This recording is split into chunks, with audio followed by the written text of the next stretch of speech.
Hello. Thank you so much for that warm welcome.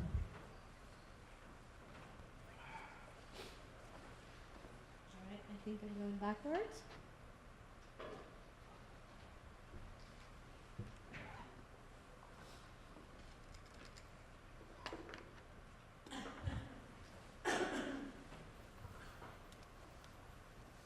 This story starts with the Shah of Afghanistan. There he is on the right. He was 14 years old when he came into power, when his father was assassinated. He ruled Afghanistan for over 40 years, and he understood that there was a very delicate balance when you want to modernize a country. So he went a little too slow. That's according to the troublemaker on the left. You see, he fell in with the wrong crowd, you can say. When he was younger, he developed some fascist ideas. Thankfully, he outgrew those.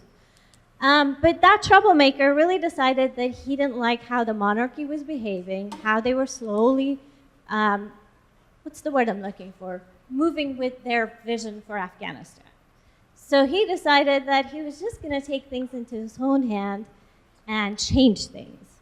So what do you think he did? What he did is, while the king was in Italy receiving medical treatment, him and his friends launched a coup d'etat and took the power away from him. They exiled the king to Italy, and he declared himself the first president of Afghanistan.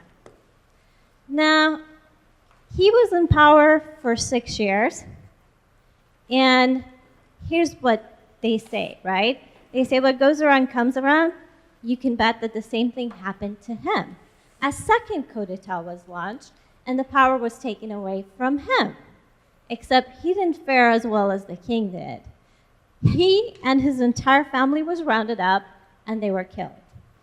Now, you might be sitting there going, thank you for that history lesson, Myra, but what does that have to do with anything?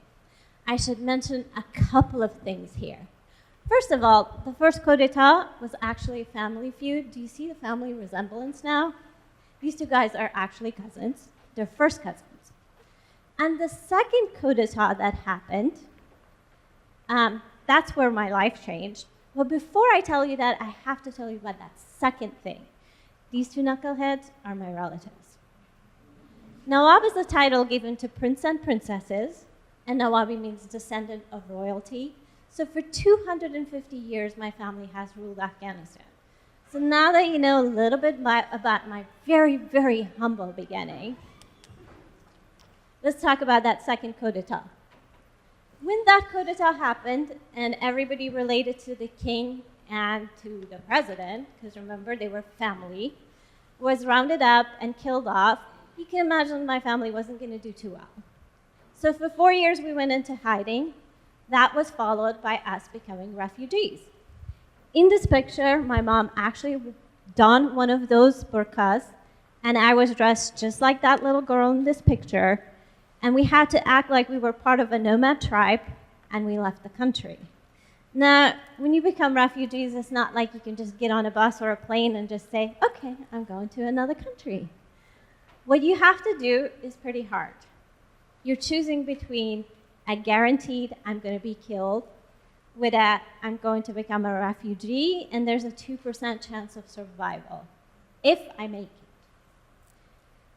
The first night that we left, I walked for 12 hours, and I was extremely tired, and I sat down and I told my mom, I can't walk anymore. Now, here's the thing. You have to be smuggled out of the country, and one smuggler buys you, and then they sell you to the next smuggler at the next checkpoint. And that's how it goes on and on. And the problem with that is some of those smugglers have been bought by the government, and so some of them could actually turn you into the government and get the entire caravan killed. The second problem when you're traveling is it's not one of those nice leisurely walks that you take. You're going from checkpoint to checkpoint. It might be 35 miles, it might be 50, maybe even 60. You just don't know what you're gonna go and accomplish that night. They do this in the winter because it gets cold and dark really early, and so they get you moving.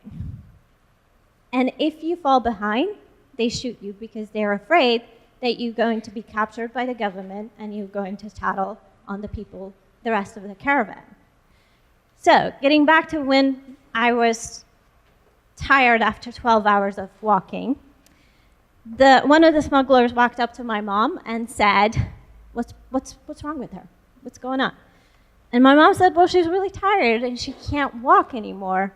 And he pulled out a gun, held it at my head, and said, walk or I shoot. I ran.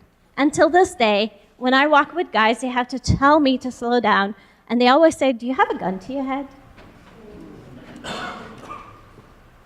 Anyway, when I was a kid, I fell in love with the night sky. I wanted to be an astronaut. And I was convinced that there was another little girl in another planet, and she was watching me. And I was convinced that if I figured out how to get there, she was going to show herself to me. All these other people that had made it to other planets and had brought back rocks were wrong. She was invisible to everyone but me. So I would ask everybody all these questions about outer space. They would always get a little bit cranky with me, but that was my dream. So when I got to the United States, I enrolled in aeronautical engineering, finished 3 years.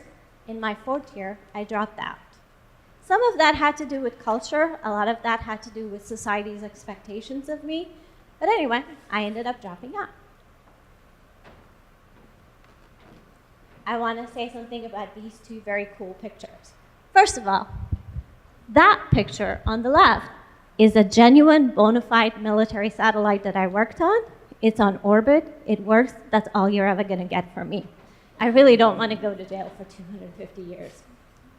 That picture on the right is actually the GOES 16 satellite. You can Google that. There's a lot of information available on that. That is taken on my iPhone at Cape Canaveral as that satellite launched over my head. So I think we can all agree this is a happy ending. When I was here at Cal State East, well, at that time it was Hayward, but now it's East Bay. Anyway, I was enrolled in my bachelor's degree. I was taking 32 units a quarter. I was also doing one of those things called blended program. I don't know if they're still called that. But the basic premise is you get your bachelor's degree and your teaching credential, and you do it at the same time. So you have also student teaching on top of that. And then my life changed. I ended up getting a divorce. My daughter was 4. And here's the thing about Middle Eastern culture. When a woman gets married, she wears a white dress, and her family tells her, you're leaving our house in this white dress, and when you leave your husband's house, it better be in a white sheet covering your dead body. So you can imagine that my family didn't take too kindly to me getting a divorce. This was one of the hardest things I had to do. I can safely say that I got a couple of death threats. I was disowned. So what have I learned? What I've learned is what doesn't kill you will definitely make you stronger.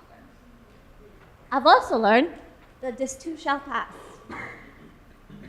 And finally, when life gives you lemons, make lemonade. So, how do I shift things for myself when I have a challenging day or a challenging week or a challenging life? Because let's face it, it's been a bit challenging. I say to myself, what's the lesson? Instead of why me? I was there for a little bit. I was saying, why me? But now I say, what's the lesson? And that really shifts things for me. When I'm really irritated with someone, or I'm struggling with what am I going to do next, and this happened a little bit earlier today, I ask myself, what would I do if I wasn't afraid? And then I back away from that. And sometimes, when you're sitting there going, gee, I'm really upset, and I'm thinking about quitting this job, well, that's what you would do if you weren't afraid, but maybe there's a better way, and then you backtrack from that. So, what do you do after all of this? It's simple. One thing I'm going to recommend for you to do is to shut down the voices in your head. Now, before you say, here's the name of a really good therapist, I just want to put it out there, I'm not schizophrenic. And the voices in my head do not tell me to hurt anyone. We all have voices in our head. They're not ours. I want you to understand that these voices came to you from maybe some well-meaning loved ones, maybe a tyrant or two, but these are not your own voices. And what the voices say to you, it's very, very common. We've all had it. It will say things to you like, who do you think you are? How could you possibly? You can't do that. So when those voices in your head start having a conversation with you, sometimes they have a party in your head, whatever's going on, just say, I'm awesome. Just that, I'm awesome. I promise you that things change. And finally, I'm going to tell you to get yourself a tribe. These are the people that remind you of the things that you forget about yourself. The more you can find people who can remind you about the things that you forget about yourself, the better. Oh, and here's a fun fact. If you can add a lawyer or two to your tribe, that's even better. Because let's face it, lawyers can write some really scary emails. So with that, thank you for listening.